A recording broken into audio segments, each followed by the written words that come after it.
अस्सलामुअलैकुम वरहमतुल्लाहि वबरकातुहू।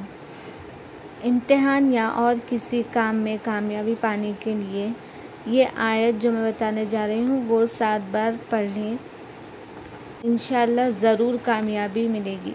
मैं उर्दू और इंग्लिश तर्जुमे के साथ बताने जा रही हूँ। मेरा वीडियो एंड तक देखें, अच्छा लगे तो सब्सक्राइब, लाइक, शेयर ज़रूर करें। ये दुआ आपको सूरे अनफाल में मिल जाएगी। आऊज़ु बिल्लाहि मिनश शैतानिर रजीम। मैं पनाह मांगता हूँ अल्लाह की शैतान मर्दूद से। बिस्मिल्लाहिर्रहमानिर्रहीम। शुरू अल्लाह का नाम लेकर जो बड़ा मेहरबान निहायत रहम वाला है।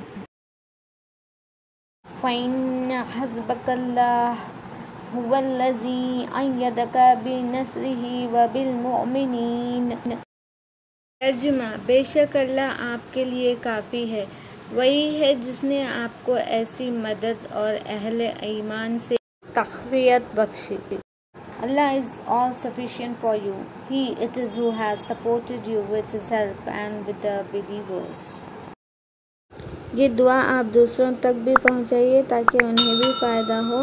वीडियो अच्छा लगे तो सब्सक्राइब, लाइक, शेयर ज़रूर करें। शुक्रिया।